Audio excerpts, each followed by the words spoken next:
तेरा वचन रोटी मेरी, तेरा वचन पानी मेरा। तेरा वचन रोटी मेरी, तेरा वचन पानी मेरा। खाकर मैं भूखा न रहूं, खाकर मैं भूखा न रहूं, पीकर मैं प्यासा न रहूं।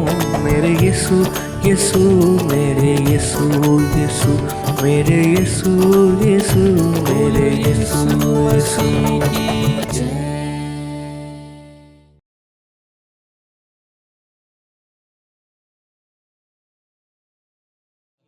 आइए मिलके परमेश्वर की आराधना करें।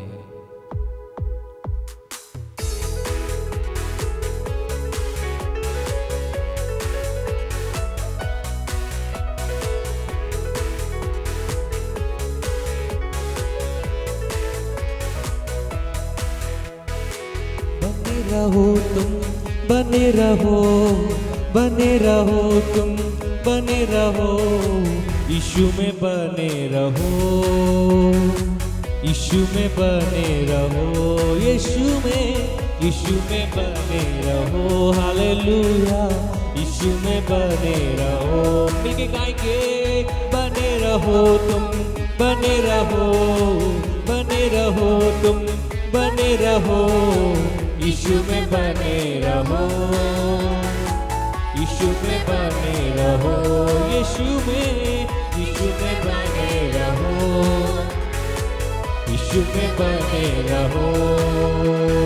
जो डाली सदा फल लाती है, उसको वो छांटता है। प्यार खुदा जिसे करता है, उसको वो डांटता है। जो डाली सदा फल लाती है, उसको वो छांटता है। प्यार खुदा जिसे करता है, उसको वो डांटता है। हाँ, रूहानी फलों से भरने को, रूहानी फलों से भरने को यीशु में बने रहो, यीशु में बने रहो, यीशु में बने रहो। हालेलुया, यीशु में बने रहो, बने रहो, बने रहो तुम, बने रहो, बने रहो तुम, बने रहो यीशु में, बने रहो।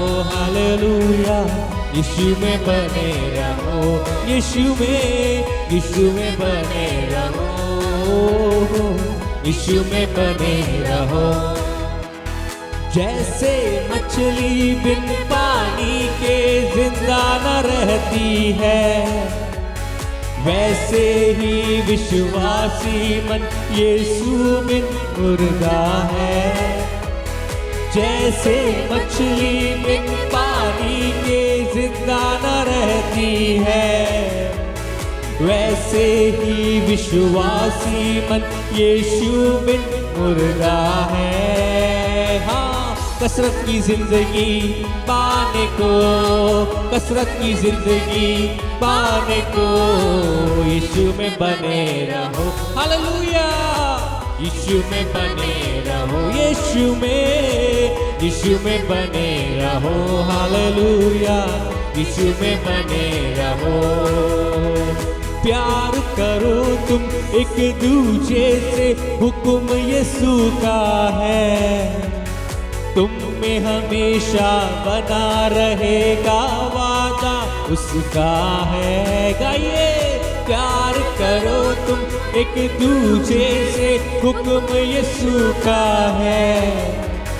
तुम में हमेशा बना रहेगा वादा उसका है। हाँ, रूहानी फलों से भरने को, रूहानी फलों से भरने को यीशु में बने रहो। हालेलुया, यीशु में बने रहो, यीशु में बने रहो। हालेलुया, यीशु में बने रहो, बने रहो, बने रहो तुम, बने रहो, बने रहो तुम, बने रहो यीशु में बने रहो, यीशु में बने रहो, यीशु में बने रहो, हालेलुया, यीशु में बने रहो। रूह में गाओ, रूह में गाओ, रूह में झूमो, रूह में गाओ, रूह में झूमो, यीशु में बने रहो, हालेलुया, यीशु में बने रहो, यीशु में बने रहो, हालेलुया, यीशु में बने रहो, यीशु में बने रहो, हालेलुया, यीशु में बने रहो, हालेलुया, यीशु में बने रहो। रूह में गाओ और रूह में झूमो। यदि हम चाहते हैं कि प्रभु यीशु हमारे जीवन में कार्य करे, तो हम उसमें बने रहें, उसकी बातें हमारे अंदर बनी रहे, उसकी आज्ञाएं हमारे जीवन से पूरी हों, तब प्रभु हमारे जीवन में कार्य करेगा। वो चमत्कार करने वाला प्रभु है, असंभव को संभव करने वाला प्रभु।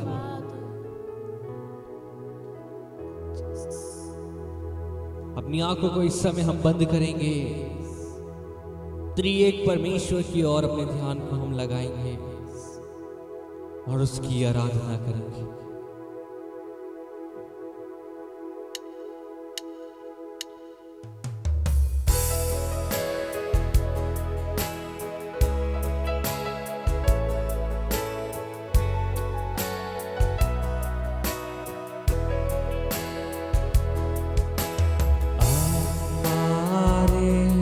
पवित्र आत्मा रे, यीशु की शक्ति को ला। मिलके गाएंगे, आत्मा रे, पवित्र आत्मा रे, यीशु की शक्ति को ला। ओ आत्मा रे, पवित्र आत्मा रे, यीशु की शक्ति को ला। आत्मा रे, पवित्र आत्मा रे, त्रिएक उपस्थिति ला। जहाँ दो या तीन इकट्ठे हुए, वहाँ यीशु ने वादा किया, बोले तू आएगा सामर्थ्य शक्ति में दर्शन लाएगा। जहाँ दो या तीन इकट्ठे हुए, वहाँ यीशु ने वादा किया, बोले तू शक्ति में दर्शन लाएगा। आत्मा रे, पवित्र आत्मा रे, यीशु की शक्ति को ला। हाथ को उठा के अम्मा पिता की आराधना करें। आत्मा रे, पवित्र आत्मा रे, त्रिएक उपस्थिति ला। तेरी जैसी शक्ति नहीं कोई, सब तूने है रचा। सब आत्माएं यीशु सिंहासन माथा टेकते जाए। तेरी जैसी शक्ति नहीं कोई, सब तूने है रचा। सब आत्माएं यीशु सिंहासन माथा टेकते जाए। पवित्र आत्मा रे यीशु की शक्ति को ला। आत्मा रे पवित्र आत्मा रे त्रिएक उपस्थिति ला। मिलकर हम एक मन से पुकारे देखें तेरा जला। गिर जाए जंजीरें सारी बरसा दे वो मिलकर हम एक मन से पुकारे देखे तेरा जला। गिर जाए जंजीरें सारी बरसा दे वो। आइए मिलके पुकारे आत्मा को। आत्मा रे पवित्र आत्मा रे त्रिएक उपस्थिति। ओ पवित्र आत्मा जो हमारे अंदर। आत्मा रे पवित्र आत्मा रे त्रिएक उपस्थिति। हर एक जन अपने घरों में वो पवित्र आत्मा की उपस्थिति को पुकारे। आत्मा रे हमारा नमस्ते रे खाना नमा नमस्ते त्रिएक उपस्थिति।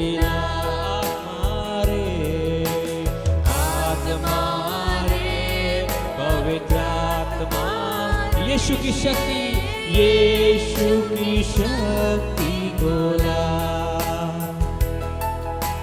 त्रिएक उपस्थिति ला। त्रिएक उपस्थिति ला। हाँ पवित्र आत्मा,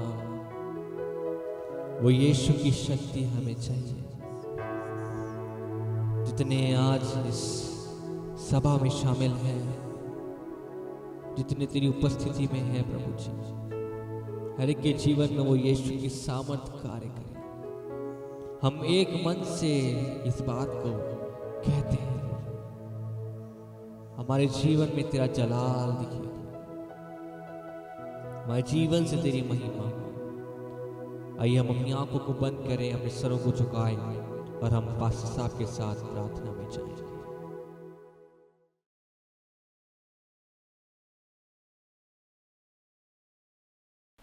mount Carmel church Ajmer YouTube channel से जुड़े सभी सब्सक्राइबर और दर्शकों को जल्द आने वाले प्रभु यीशु मसीह के मधुर और मीठे नाम में आज की शाम फिर एक और बार हार्दिक अभिनंदन करते हैं।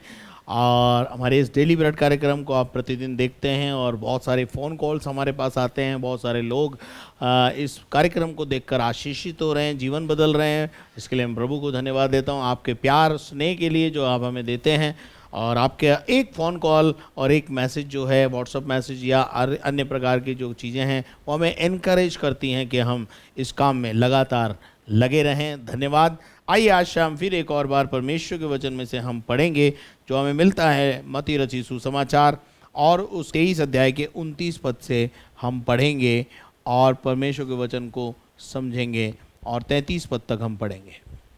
हे कपटी शास्त्री और फरीसियों, हाँ। तुम पर हाय, तुम भविष्यद्वक्ताओं की कब्रें संवारते और धर्मियों की कब्रें बनाते हो और कहते हो, यदि हम अपने बाप दादाओं के दिनों में होते तो भविष्यद्वक्ताओं की हत्याओं में उनके साझी न होते। इससे तो तुम अपने पर आप ही गवाही देते हो कि तुम भविष्यद्वक्ताओं के हत्यारों की संतान हो। अतः तुम अपने बाप दादाओं के पाप का घड़ा पूरी तरह भर दो। हे सांप के करेतों के बच्चों, तुम नरक के दंड से कैसे बचोगे? बस, थैंक यू वेरी मच। मेरे अजीजों, यहाँ पर एक और बार प्रभु यीशु मसीह 29 आयत में बोलता है, कपटी शास्त्रियों और फरीसियों तुम पर हाय। इससे पहले कि हम आगे बढ़ें, ये कपटी और शास्त्रियों को जो यीशु मसीह हाय बोल रहा है, ये 8वीं बार हाय बोल रहा है। पहली बार जब उसने हाय बोला तो मैं आपको बताना चाहता हूं 13वां पद पढ़ दे जरा। हे कपटी शास्त्री और फरीसियों, तुम पर हाय, तुम मनुष्यों के लिए स्वर्ग के राज्य का द्वार बंद करते हो। हाँ, ये क्या लिखा है, सामान्य लोगों को शुद्ध और सत्य धार्मिक स्वतंत्रता का आनंद न उठाने देते। यानी तुम उस स्वर्ग के राज्य में उनको प्रवेश करने के लिए उनके रास्ते क्या कर देते हो, बंद कर देते हो। स्वर्ग जो एक आनंद की जगह है, वहां जाने के लिए तुम उनको रोकते हो। पहली बार यीशु मसीह ने उनको, कपटी शास्त्री और फास्त्री को, इस अध्याय में पहली बार ये कहा। 14 पद पढ़े। हे कपटी शास्त्री और फरीसियों, हाँ। तुम पर हाय, तुम विधवाओं के घरों को खा जाते हो। हाँ, सांसारिक सुरक्षा पाने के लिए दिखावे की पवित्रता और लालच रखना अपने जीवन में तुम्हारे अंदर पाया जाता है, इसलिए तुम्हारे अंदर क्या पाई जाती है, तुम पर हाय, दूसरी बार। और उसके बाद अगर अपन 15 पद पढ़ेंगे। हे कपटी शास्त्री और फरीसियों, हाँ। तुम पर हाय, हाँ। तुम एक जन को अपने मत में लाने के लिए हाँ। सारे जल और थल में फिरते इसको हो। बोलते हैं झूठा उत्साह, फरेब से भरा हुआ उत्साह। जील तो है परंतु काई के लिए। पौलुस भी बोलता है कि इनको धुन तो है परंतु बुद्धिमानी के साथ नहीं है। मेरे अजीजों, परमेश्वर के लोगों को परिवर्तन करने के लिए, जीतने के लिए झूठा उत्साह दिखाते हैं, परंतु उनका मन में सिवाय और कोई दृष्टिकोण नहीं रहता कि उसका दमन करें और क्रूरतापूर्वक उसका व्यवहार करें। यानी अपन ने देखा कि तीसरी बार जब यीशु मसीह ने उनको बोला हाय, चौथी बार यीशु मसीह ने उस पर हाय 16 पद में बोला। हे अंधे अगुओं, हाँ। तुम पर हाय, हाँ। जो कहते हो कि यदि कोई मंदिर के शब्द खाए हाँ। तो कुछ नहीं, हाँ। परंतु यदि कोई मंदिर के सोने की सौगंध खाए हाँ। तो उससे बंध जाएगा। हाँ, यहाँ देखते हैं हम कि पवित्र शास्त्र के झूठे सिद्धांतों और उसकी व्यवस्था का बयान करने और कपटी मन से में लगे हुए हो, शपथ से बचने के लिए अधार्मिक और अनुचित उपाय ढूंढे हैं तुमने, इसलिए तुम पर क्या है, तुम पर हाय है। उसके बाद 5वें जो है 23 पद में पाया जाता है। हे पढ़िए। कपटी शास्त्री और फरीसियों, हाँ। तुम पर हाय, हाँ, छोटी छोटी बातों को निष्ठावान तरीके से करने का अंधापन, और जिन बातों की आज्ञा तुम दी भी नहीं गई है उनको तुम जो है उनके सामने लाते हो, और सतर्कता से ध्यान देना है कि सबसे महत्वपूर्ण बातों को तुमने छोड़ दिया है। कुछ बातों को जो करना बहुत ज़रूरी था उनको तुमने क्या कर दिया है, छोड़ दिया है, और कुछ बातों को जिनका तुम्हारे जीवन से भी कोई संबंध नहीं है उनको तुम बार बार करते हो, इसलिए तुम पर हाय। उसके बाद 23 पद को पढ़ेंगे। हाँ, पढ़ा अभी। हाँ। अच्छा, उसके बाद 25 पद को पढ़े। हे कपटी शास्त्री और फरीसियों, हाँ। तुम पर हाय, हाँ। तुम कटोरे और थाली को ऊपर ऊपर से तो मांजते हो। बाहरी सजावट, बाहरी बातें, बाहरी दिखावा, बाहरी धार्मिक रीति रिवाज, धर्म द्वारा होने का दिखावा करना, ये जो बातें हमारे जीवन में पाई जाती हैं, इसके कारण परमेश्वर तुम पर हाय बोलता है। चलें अगर अपन 27 पद को पढ़े। हे कपटी शास्त्री और फरीसियों, हाँ। तुम पर हाय, हाँ। तुम चूना फिरी हुई कब्रों के समान हो। ऊपरी रूप से, ऊपरी पपोलना, ये हमारे जीवन में पाया जाता है। और उसके बाद हे कपटी शास्त्री और फरीसियों, हाँ। तुम पर हाय, हाँ। तुम भविष्यद्वक्ताओं की कब्रें संवारते। हाँ, ये 8वीं बार यीशु मसीह इन कपटी शास्त्री और फरीसियों को हाय बोल रहा है। और वो क्यों बोल रहा है, कि वो बोल रहा है कि तुम भविष्यद्वक्ताओं की कब्रों को क्या करते हो, संवारते हो, धर्मियों की कब्रें बनाते हो। अब यहां पर अपन देखते हैं कि ये कौन है जो भविष्यद्वक्ताओं की कब्रों को संवार रहे हैं। ये उनकी औलाद हैं जिन्होंने भविष्यद्वक्ताओं का वध किया है। अब पता नहीं पश्चाताप के कारण संवार रहे हैं या धन के कारण संवार रहे हैं, मुझे नहीं मालूम। लेकिन प्रभु यीशु मसीह स्पष्टता से यहां पर बोलता है, तुम भविष्यद्वक्ताओं की कब्रों को संवारते हो और धर्मियों की कब्रों को बनाते हो। आज आप देखते हैं कि बहुत सी जगह पर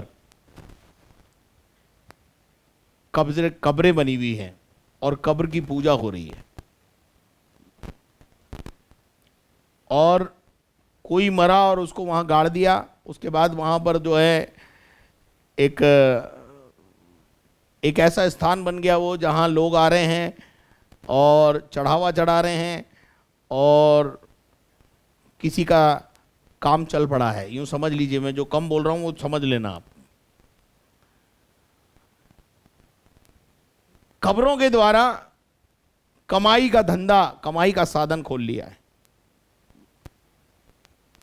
हेलो, ये कौन लोग हैं मालूम है? जिनसे मेहनत नहीं होती है, जो मेहनत करना पसंद नहीं करते हैं। सड़क के किनारे किसी भी कब्र पे बैठ गए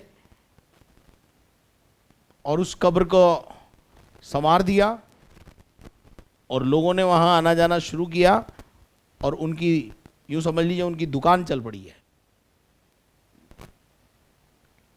तुम भविष्यद्वक्ताओं की कब्रों को संवारते और धर्मियों की कब्रों को क्या करते हो? बनाते हो। 30 पद पढ़ेंगे। और कहते हो यदि हम अपने बाप दादाओं के दिनों में अब होते। देखिए इनका दावा, देखिए दावा क्या है? यदि हम अपने बाप दादाओं के दिनों में होते, यानी हम उस पीढ़ी में होते, तो हम कभी भी ऐसा काम नहीं करते जो इन्होंने किया। मेरे अजीजों, ये भविष्यद्वक्ताओं को प्यार करते हैं ऐसा प्रकट कर रहे हैं। क्या कर रहे हैं? ये ऐसा प्रकट कर रहे हैं कि हम भविष्यद्वक्ताओं को बहुत प्यार करते हैं और हम उनका बहुत आदर सम्मान करते हैं। कब्र बनाकर आदर सम्मान करते हैं। बाप दादों ने तो घात कर दिया, ठीक है। लेकिन मैं आपको बताना चाहता हूं, पौलुस भी अपनी पत्री के अंदर इस बात को बयान करता है कि परमेश्वर का वचन बताता है इस प्रकार से कि पौलुस जो है वो इस बात को बयान कर रहा है एक जगह पर। देखेंगे हम 1 कुरिन्थियों और उसका 2 अध्याय और उसके पहली आयत से पढ़ेंगे, तभी आपको ये समझ में आएगा, ताकि आपको अच्छी रीति से समझ में आ जाए, इसलिए मैं आपको पढ़ा रहा हूँ। हे भाइयों, हाँ, जब मैं परमेश्वर का भेद सुनाता हुआ हाँ, तुम्हारे पास आया, जब मैं तुम्हारे को वचन सुनाता हुआ, परमेश्वर के भेद की बातें सुनाता हुआ तुम्हारे पास आया, तो शब्दों या ज्ञान की उत्तमता के साथ नहीं आया। हाँ, देखिए ये पौलुस कह रहा है कि भाई मैंने तो कोई ट्रेनिंग व्रेनिंग नहीं की है, कोई थियोलॉजी नहीं की है। मेरे पास तो जैसा पवित्र आत्मा ने मुझे वचन सिखाया और जो ज्ञान पवित्र आत्मा ने मुझे दिया, उसी को मैं तुम्हारे साथ बांटता हूं। हालेलुया। परमेश्वर का भेद सुनाता हुआ तुम्हारे पास आया तो वचन या ज्ञान की उत्तमता के साथ नहीं आया, है ना। मेरे को कोई नॉलेज नहीं है थियोलॉजी की, पर जो पवित्र आत्मा ने मुझे दिया वो ही मैंने बांटा, बस। उसके बाद क्या लिखा है? क्योंकि मैंने यह ठान लिया था हाँ, कि तुम्हारे बीच यीशु मसीह वरन क्रूस पर चढ़ाए हुए हाँ, मसीह को छोड़ हाँ, और किसी बात को न जानूं। हाँ, मैं किसी बात को बयान नहीं करूंगा तुम्हारे बीच में, केवल यीशु मसीह के बारे में। We preach the crucified Christ. हम यीशु को जो सलीब पे चढ़ाया गया उसका प्रचारक हैं हम लोग। और पौलुस अपने जीवन भर क्रूस के ऊपर प्रचार करता रहा, बलिदान हुए वे यीशु की और इंगित करता रहा। और पौलुस के पास और कुछ भी नहीं था। मेरे अजीजों, मेरे पास भी कोई वचन का ज्ञान, थियोलॉजी नहीं है मेरे पास, लेकिन साधारण वचन जो प्रभु मुझे देता है वो मैं आपके साथ शेयर करता हूं। आगे बढ़ेंगे, क्या लिखा है? मैं निर्बलता और भय के साथ मैं निर्बलता और भय के साथ और बहुत थरथराता हुआ हाँ, तुम्हारे साथ रहा। मैं थरथराता हुआ, डरता हुआ तुम्हारे साथ रहा। आगे, और मेरे वचन और मेरे प्रचार में ज्ञान की लुभावनी वाले बातें नहीं। ज्ञान की बातें नहीं है मेरे पास। मैं बहुत साधारण बातें करता हूं। मैं अपनी भी बोल रहा हूं मेरे प्रिय लोगों, मेरे पास ज्ञान की बातें नहीं है, पर मैं प्रैक्टिकल बातें जो मैंने सीखी और जो पवित्र आत्मा ने मुझे सिखाई, जो मैंने पवित्र आत्मा से सीखा, जो मैंने घुटनों में बैठ के सीखा, जो मैंने अपने अगुओं से सीखा, बस साधारण बातें जो मेरे पास है, मैं उनको आपके साथ बांटता हूँ, बयान करता हूँ, प्रैक्टिकल बातें बात करता हूँ, व्यवहारिक बातों को आपके सामने ला के रखता हूँ और बड़ी सरलता और सहजता के साथ समझाने की हमेशा डेली ब्रेड में कोशिश करता हूँ कि आपको वो बात अच्छी रीति से समझ में आ जाए। परंतु आत्मा और सामर्थ का क्या है, उसमें प्रमाण था। लुभाने वाली बातें, लुभाने वाले की बात क्या है, मतलब माला कथा कहानी सुनाने के लिए प्रभु ने मेरा अभिषेक नहीं किया है। आपको हंसा के गुदगुदी मचाकर आपको खुश करके भेज दूं, उसके लिए मेरा परमेश्वर ने अभिषेक नहीं किया है। मैं आपको रोज ले और लीपा पोती करके आपको भेज दूं, उसके लिए प्रभु ने मुझे नहीं चुना है। मैं जो है आपकी कच्ची लेसाई करूं, उसके लिए प्रभु ने मुझे नहीं चुना है। परंतु मेरे प्रचार में आत्मा और सामर्थ का प्रमाण था। आत्मा और सामर्थ का प्रमाण पौलुस के प्रचार में पाया जाता है, क्योंकि जहां भी वो खड़ा हुआ वहां चमत्कार हुआ, वहां आत्मा से भरकर उसने प्रचार किया और पौलुस के द्वारा कलीसियाओं का स्थापन चालू हुआ। 5वां पद, इसलिए कि तुम्हारा विश्वास मनुष्यों के ज्ञान पर नहीं। कई बार हम जो है, जो बहुत ज्यादा ज्ञानवान होता है उसका पीछा करना चालू कर देते हैं। मैं उसके खिलाफ नहीं हूं। थियोलॉजी कोई सीख रहा है और आपको कोई सिखा रहा है, मैं उसके बिल्कुल खिलाफ नहीं हूं, क्योंकि मुझे तो आती नहीं। कम से कम जो सिखा रहा है मैं तो चाहता हूं उससे आप सीखें, कोई दिक्कत वाली बात नहीं है। परंतु परमेश्वर की सामर्थ पर निर्भर होना है, ज्ञान पे निर्भर नहीं होना है। देखिए, मैं कुछ दिनों पहले प्रचार कर रहा था और मैंने एक बात बताई थी कि एक आदमी सड़क के किनारे बैठकर कपड़े पर भीख मांग रहा था, और जब यीशु मसीह यरीहो से बाहर निकल रहा था, एंट्री गेट पर वो बैठा हुआ था, और उसने ये जानकर कि यीशु नासरी है, किसी ने बताया यीशु नासरी है, तो वहां पर उसने अपने ज्ञान का बयान किया, हे दाऊद की संतान यीशु नासरी हम पर दया कर। किसने उसे बताया कि वो दाऊद की संतान है? इसका मतलब ही हैड ए नॉलेज, उसको नॉलेज थी कि यीशु किसकी संतान है, वो कहां से आएगा, कैसे निकलेगा, उसको सब पता है। बट जीवन कैसा है? ज्ञान ने उसकी आंखें नहीं खोली, ज्ञान ने उसकी आंख नहीं खोली, परमेश्वर की सामर्थ्य ने उसकी आंख खोली। जब उसकी मुलाकात यीशु मसीह से हुई तो यीशु ने उसकी आंखों को खोल दिया परमेश्वर की सामर्थ्य से। इसलिए मैं आपसे कहना चाहता हूं, आप ज्ञान पर निर्भर ना रहें, परंतु परमेश्वर की सामर्थ्य पर निर्भर हो जाएं। उस पर विश्वास करना है, परमेश्वर पर और उसकी सामर्थ्य पर भरोसा करना है। चलिए आगे पढ़ेंगे। फिर भी सिद्ध लोगों में हम ज्ञान सुनाते हैं, आगे, परंतु इस संसार का और इस संसार के नाश होने वाले हाकिमों का ज्ञान नहीं। इस संसार के हाकिम का ज्ञान नहीं देते हैं हम, परंतु हम परमेश्वर का वह गुप्त ज्ञान भेद की रीति पर बताते हैं। परमेश्वर का वह गुप्त ज्ञान जो परमेश्वर ने हमारे अंदर दिया है, भेद की रीति पर तुम्हें बताते हैं, जिसे परमेश्वर ने सनातन से हमारी महिमा के लिए ठहराया है। आगे बेटे, जिसे इस संसार के हाकिमों देखना, आप सुनना, यहाँ पे जो मूल वचन है वो ये है, जिसे इस संसार के हाकिमों में से किसी ने नहीं जाना, उस जमाने के भविष्यद्वक्ताओं ने नहीं जाना, उस जमाने के याजकों और महायाजकों ने नहीं जाना, उस जमाने के शास्त्री और फरीसियों ने नहीं जाना। अगर वो जानते तो तेजों में प्रभु यीशु मसीह को कभी क्रूस पर नहीं चढ़ाते। ये आज भी हम बोलते हैं इस प्रकार से, अगर हम प्रभु के दिनों में होते ना, हम यीशु मसीह को कभी क्रूस पे नहीं चढ़ाते। ये भी बोल रहे हैं भविष्यद्वक्ता भी, शास्त्री और फरीसी भी बोल रहे हैं, अगर हम अपने बाप दादों के जमाने में होते तो हम अपने बाप दादों के जमाने के जो भविष्यद्वक्ता थे उनके साथ ऐसा व्यवहार कभी नहीं करते। इसका मतलब ये मान रहे हैं कि हाँ, हमारे बाप दादों ने गलत व्यवहार किया है। और हम किसकी संतान हैं? हम हत्यारों की संतान हैं। मेरे अजीजों, जब यीशु मसीह का क्रूसिफिकेशन हो रहा था और जब पिलातुस ने आकर एक बात कही कि तुम कहो तो तुम्हारे लिए यीशु को छोड़ दूं और तुम कहो तो तुम्हारे लिए बरअब्बा जो डाकू है, आतंकवादी है, उसको छोड़ दूं, क्योंकि मैं इसके खून से आज़ाद होना चाहता हूं, मैं इसको मृत्यु दंड दे करके इसमें भागी नहीं होना चाहता हूं। और उसने हाथ धो लिए, परंतु लोगों ने चिल्ला चिल्ला कर क्या कहा मालूम है? इसका दंड हम पर और हमारी पीढ़ी पर आए, हम पर और हमारी पीढ़ियों पर आए। और आज उस आतंकवाद ने जो हमारे बाप दादों ने मांगा था, पूरे विश्व की नाक में चने चबा रखे। अगर हम उस तेजो में प्रभु यीशु मसीह को पहचानते तो हम उसे कभी क्रूस पे ना चढ़ाते। कुरिन्थियों की कलीसिया के लोग भी ऐसा बोल रहे हैं, जिसे इस संसार के हाकिमों में से किसी ने नहीं जाना, क्योंकि यदि वो जानते तो उसे कभी क्रूस पर नहीं चढ़ाते।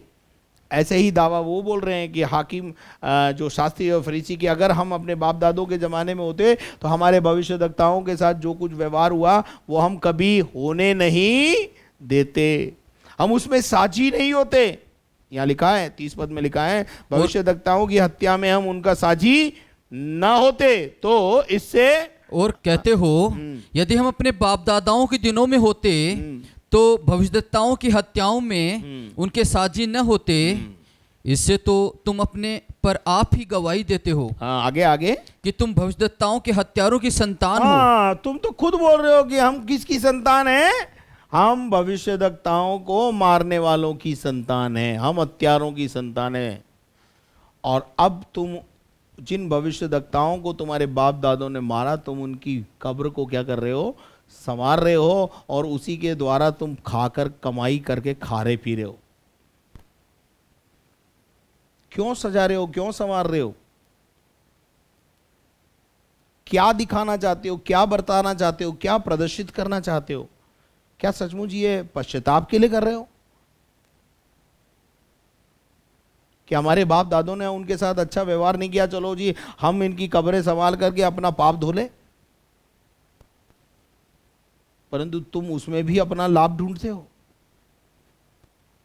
और आज मैं देखता हूं पूरे विश्व में कई लोग कब्रों पर अपने जीवन को आधारित कर चुके हैं, कब्रों की पूजा कर रहे हैं और करवा रहे हैं लोगों से। कब्र परस्ती करने वाले सब नरक के भागी होंगे, बाइबल में ऐसा लिखा है, बाइबल ऐसा कहती है। मेरे अजीजों, कब्र परस्ती अच्छी बात नहीं है। इसका मतलब ये नहीं है कि मैं आपको आपके जो पूर्वज हैं उनकी कब्र को सजाने और संवारने के लिए मना कर रहा हूँ, ऐसा नहीं है मेरा उद्देश्य। आप उनकी कब्र पक्की करते हो, उससे मुझे कोई फर्क नहीं पड़ता है। करें आपकी इच्छा है, ना करें आपकी इच्छा है। आप करेंगे तो भी कोई फर्क नहीं पड़ेगा, ना करें तो भी कोई फर्क नहीं पड़ता है, क्योंकि वहां अब वो कुछ है नहीं, वो मिट्टी थी, मिट्टी में मिल गए। परंतु हम न जाने क्यों आज भी कब्रों को संवारने में लगे हुए हैं और कब्र को संवार करके अपना जीवन बिगाड़ रहे हैं। चलिए आगे बढ़ते हैं, आगे क्या लिखा है? अतः तुम अपने बाप दादाओं के पाप का घड़ा पूरी तरह भर दो। पाप पर पाप। वो तो गलती करे, उन्होंने तो तुम्हारे हमारे भविष्यद्वक्ताओं को, जिन्हों को हमने भेजा, उनको मारकर निपटा दिया, और अब तुम पाप पर पाप करते जा रहे हो। आगे घड़ा भर दो, आगे। हे सांपों, हे करेतों के बच्चों। क्या इस्तेमाल किया यीशु मसीह ने शब्द? हे सांपों और करेतों के बच्चों, तुम नरक के दंड में से कैसे बचोगे? तुम नरक का दंड से कैसे बचोगे? इसका मतलब तुम पर भारी श्राप आने वाला है। चलिए आगे बढ़ते थोड़ा सा। इसलिए देखो, मैं तुम्हारे पास भविष्यद्वक्ताओं और बुद्धिमानों और शास्त्रियों को भेजता हूँ। हाँ, यीशु मसीह क्या कह रहा है? परमेश्वर का वचन बता रहा है कि मैं तुम्हारे पास भविष्यद्वक्ताओं और बुद्धिमानों और शास्त्रियों को भेजता हूँ, और तुम उनमें से कुछ को मार डालोगे तुमने कितनों को मार डाला और क्रूस पर चढ़ाओगे क्रूस पर चढ़ाओगे और कुछ को अपने आराधनालयों में कोड़े मारोगे। हाँ, तुम उनके साथ दुर्व्यवहार करते हो। आज परमेश्वर के दासों के साथ, अगुवों के साथ, शिक्षकों के साथ, जो भविष्यवक्ता हैं उनके साथ दुर्व्यवहार किया जाता है। आज भी हो रहा है, आज भी हो रहा है। और लिखा है कितनों को अपनी सभाओं में कोड़े मारोगे और एक नगर से दूसरे नगर में खदेड़ते फिरोगे, एक नगर से दूसरे नगर में खदेड़ते फिरोगे, जिससे धर्मी हाबिल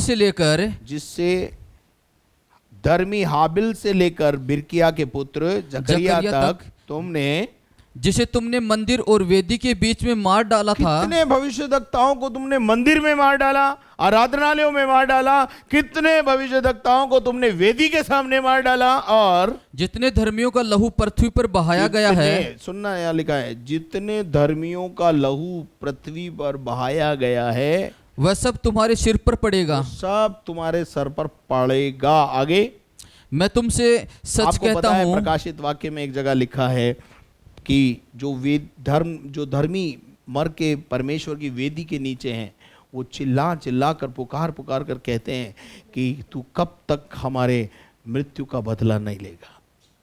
इसका मतलब बदला लेना अभी बाकी है। प्रभु बोलता है थोड़ी देर और विश्राम कर लो, शायद कुछ और लोग पश्चाताप करके परमेश्वर के राज्य में आ जाएं। नहीं तो एक दिन तो दंड तो पड़ेगा ही। ये जो समय चल रहा है ना, अनुग्रह का समय, अनुग्रह का समय को ठीक रीति से इस्तेमाल कर लें। जो समय आपको दिया गया है उस समय में आप अपने आप को तैयार करें कि आप स्वर्ग राज्य में जा सकें। एक समय आएगा, नूह का दरवाजा जैसे बंद हो गया कुश्ती का, ऐसे ही स्वर्ग का द्वार भी बंद हो जाएगा। अभी स्वर्ग के द्वार में प्रवेश करने का समय चल रहा है। अभी आप अपनी बुकिंग करा लीजिए, अभी रास्ता खुला हुआ है। मैं तुमसे सच कहता हूं कि ये सब बातें लोगों पर आ पड़ेगी। आगे पढ़ दो। हे यरूशलेम, हाँ, हे यरूशलेम, हाँ, तू भविष्यद्वक्ताओं को मार डालता। बस ये यहीं तक पढ़ेंगे 36 तक। मैं तुमसे सच कहता हूं कि ये बातें तुम पर उस समय क्या करेंगी, आ पड़ेंगी। अब मैं एक और बात आपको अंत में बताना चाहता हूं कि ये जो दावा ये लोग करते थे कि अगर हम प्रभु के दिनों में होते, मैं आपसे पूछना चाहता हूं अगर आप उन दिनों में होते तो आप उन भविष्यवक्ताओं के साथ कैसा व्यवहार करते। इस प्रश्न के साथ मैं आपके साथ आगे बढ़ना चाहता हूं। अगर आपका यह कहना है कि हम भी वैसा ही करते, हम उनके साथ शामिल होते, तो ठीक है, फिर तो आप बिल्कुल सही हैं। लेकिन अगर आप ये कहते हैं आज की तारीख में, नहीं, अगर मैं यीशु मसीह के दिनों में होता तो मैं यीशु मसीह को कभी क्रूस पे नहीं चढ़ने देता, मैं उसको इतना प्यार करता, मैं खुद चढ़ जाता।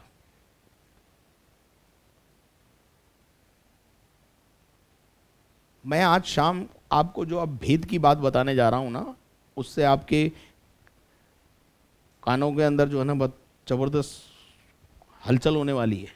आपके दिल और दिमाग को हिला देने वाली बात मैं बोलने जा रहा हूं। अगर आपका यह दावा था कि अगर हम भविष्यवक्ताओं के दिनों में होते तो हम कभी अपने भविष्यवक्ताओं का अनादर नहीं करते, मैं आज आपसे पूछना चाहता हूं, आज भी तो आपको परमेश्वर ने भविष्यवक्ता, नबी, शिक्षक, पास्टर, पासबान दिए हैं, आप उनका कितना आदर कर रहे हो ये मुझे बता दो। आप उनके साथ कैसा व्यवहार कर रहे हो ये मुझे बता दो। जब वो आपकी अपनी गलतियों पर उंगली रखते हैं तो आप उनके साथ कैसा व्यवहार करना शुरू करते हो वो आप देखो।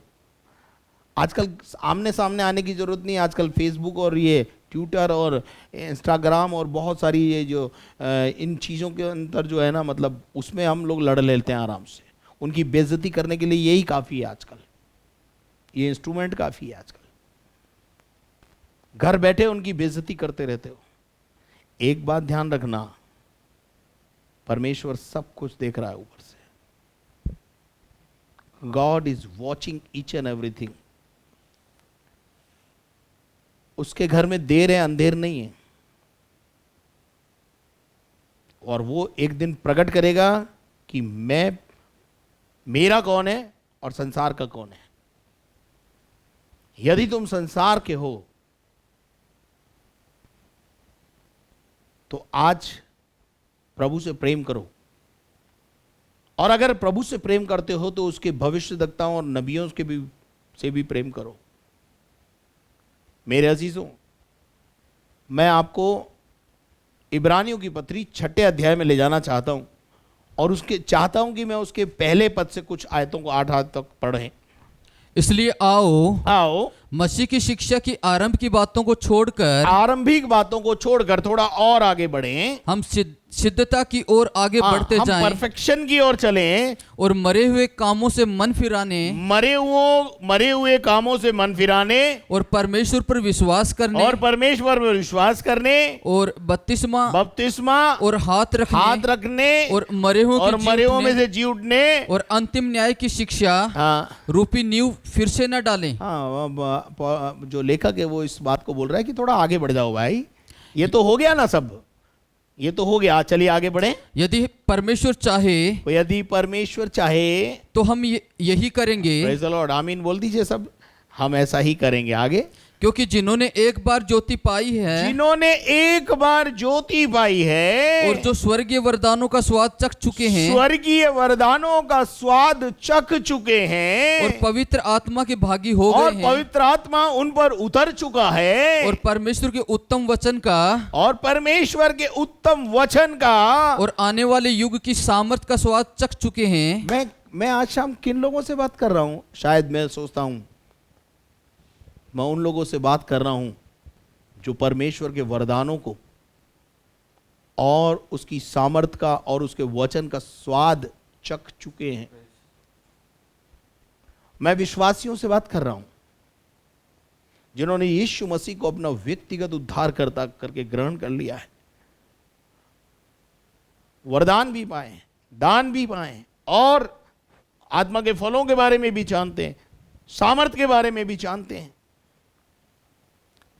आरंभिक बातों को पूरा कर चुके हैं, लेकिन आज फिर किस कगार पर आकर खड़े हो।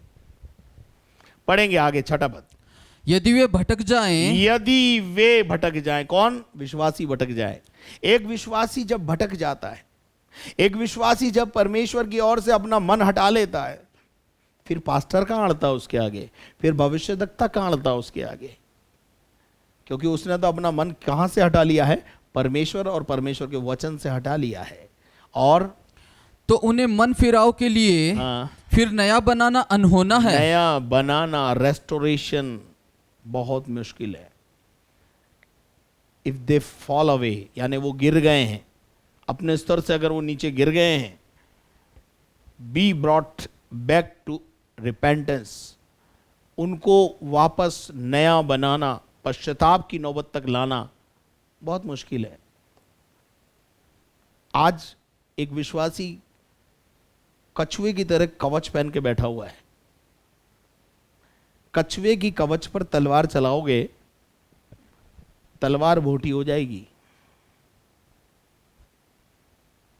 तलवार ये परमेश्वर का वचन है जो आपके ऊपर प्रतिदिन चलाया जाता है, लेकिन प्रॉब्लम क्या है? आपने पहन रखा है कछुए का कवर। ये तलवार कुछ कर नहीं पा रही क्योंकि आपने कछुए का कवर पहन चुके हैं। और लिखा है उन्हें नया बनाना फिर से क्या हो गया है? अनहोना है। और क्योंकि वे परमेश्वर, अनहोना है का क्या मतलब है? अनहोना है क्या मतलब है? ऐसा नहीं कि होगा नहीं, परमेश्वर चाहे तो सब कुछ कर सकता है। गिरे तो दाऊद जी भी थे, पर गिर के उठ गए। गिरा तो सैमसन भी था, पर खोया हुआ अभिषेक जब उसने जेल में मांगा परमेश्वर से, तो परमेश्वर ने उससे दुगना अभिषेक उसको दिया, और एक ही चक्कर में उसने सारे महल को सत्यानाश कर दिया। जितने फलिस्ती उसने अपने जीवन में नहीं मारे थे, उस दिन आखिरी दिन मार दिए, और खुद भी मर गया। बनाया तो जा सकता है, पर थोड़ा अनहोना है, थोड़ा मुश्किल था काम हो गया है। आगे बढ़ेंगे। क्योंकि वे परमेश्वर के पुत्र को, क्योंकि जो इंसान भटक गया है, जो इंसान मन फिरा लिया है, जो इंसान संसार की ओर वापस चला गया है, भटक गया है, वो गिर गया है, पाप में वापस चला गया है, वे परमेश्वर के पुत्र को अपने लिए फिर क्रूस पर चढ़ाते हैं। अपने लिए फिर क्रूस पर चढ़ाते हैं। हम दावा बोलते हैं, हम अगर अपने यीशु मसीह के ज़माने में होते ना, हम कभी यीशु मसीह को ऐसा दुख नहीं देने देते, उसकी जगह कोड़े हम खा लेते, उसकी जगह क्रूस पर हम चढ़ जाते। अरे मैं आपसे बोलना चाहता हूँ, जब आप पाप करते हो, जब आप गलत काम करते हो, जब आप अपने अंदर ईर्ष्या, जलन, हसद, कुड़न को रखते हो, क्रोध करते हो, विरोध करते हो, विधर्म फैलाते हो, दोष आरोपण करते हो, आप प्रगट में यीशु मसीह पे दोबारा क्रूस पे चढ़ाते हो, उसे दोबारा क्रूस पे चढ़ाते हो, उसे कलंकित करते हो। आज आपके कारण, आपके नाम, आपके कामों के कारण, आपके नाम के आगे मसीह लगा हुआ, उसके कारण मसीह की निंदा हो रही है शहर में। यदि वे भटक जाएं तो मन फिराव के लिए कोई नया बनाना उन्हें अनहोना है, क्योंकि वे परमेश्वर के पुत्र को अपने लिए रोज क्रूस पर चढ़ाते हैं उसे। We crucify daily. आज अरे मैं तो कहता हूं अच्छा है वो 2000 साल पहले वाले मसीह, यहूदी लोग, जिन्होंने एक बार यीशु मसीह को क्रूस पे ठोक दिया। और हमारा काम क्या है मालूम है? हम प्रतिदिन यीशु को क्रूस पे चढ़ाते हैं।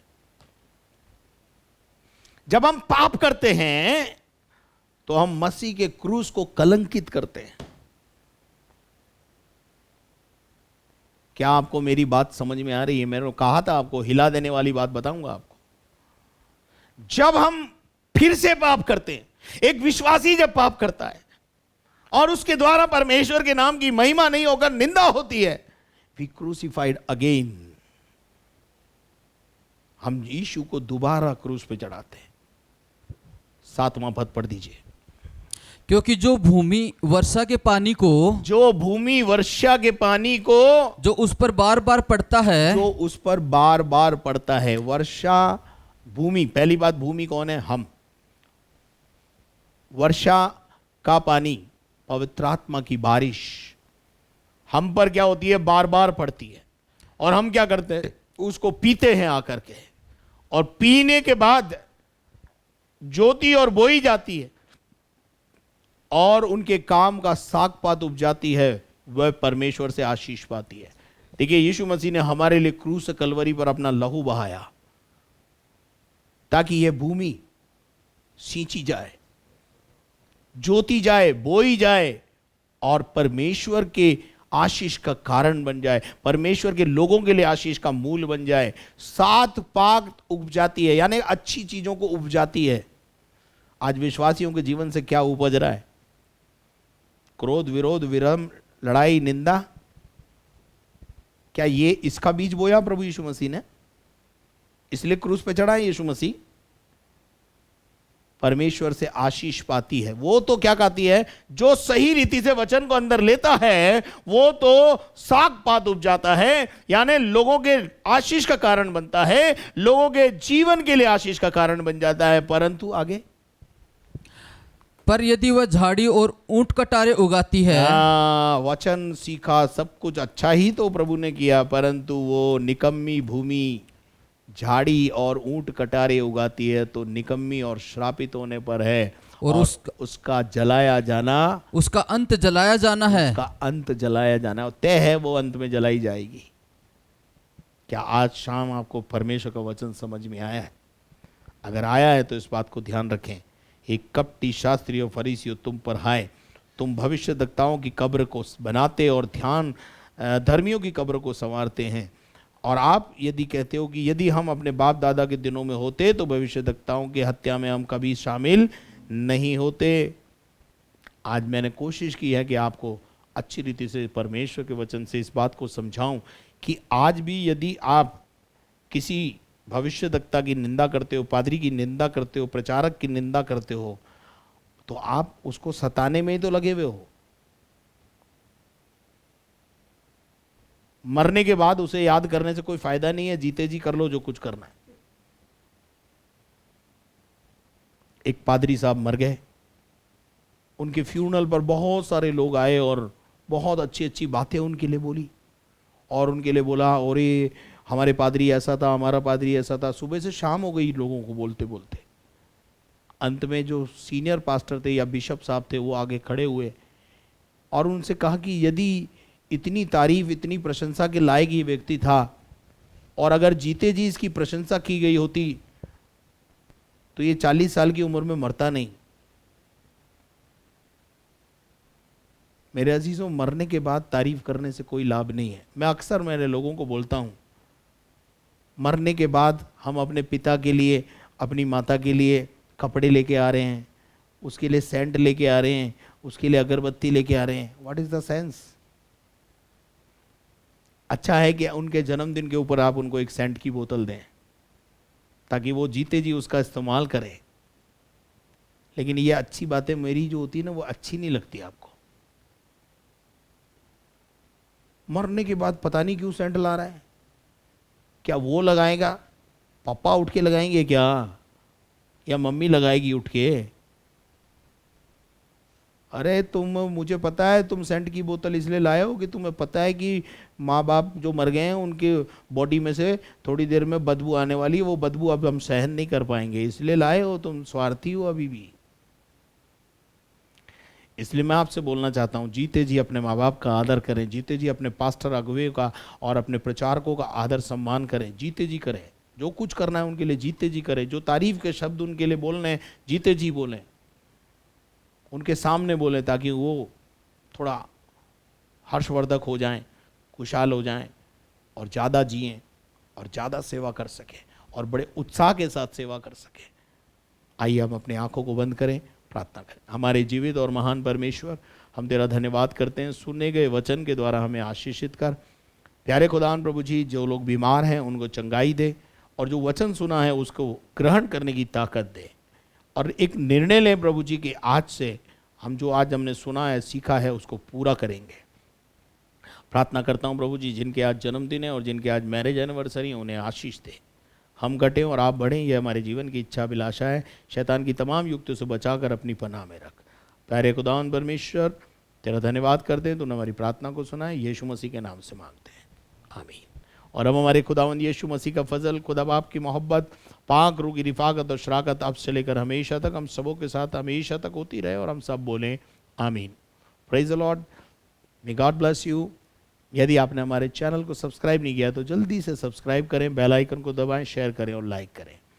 प्रार्थना निवेदन प्रेयर टावर के नंबर्स पर आप हमें भेजें, हम आपके लिए प्रार्थना करेंगे, परमेश्वर आपके लिए काम करेगा। साथ में यदि आप इस कार्यक्रम से आशीष पाते हैं, प्रतिदिन अपनी प्रार्थनाओं में हमें उठाए रखें, और किसी भी प्रकार का आर्थिक सहयोग देने के लिए सहर्ष आप आमंत्रित हैं हमारे साथ। इसलिए बैंक अकाउंट्स की डिटेल स्क्रीन के ऊपर है, आप उसका इस्तेमाल करें। कल शाम फिर आपके साथ मुलाकात करेंगे, तब तक के लिए घर में रहें, सुरक्षित रहें। धन्यवाद।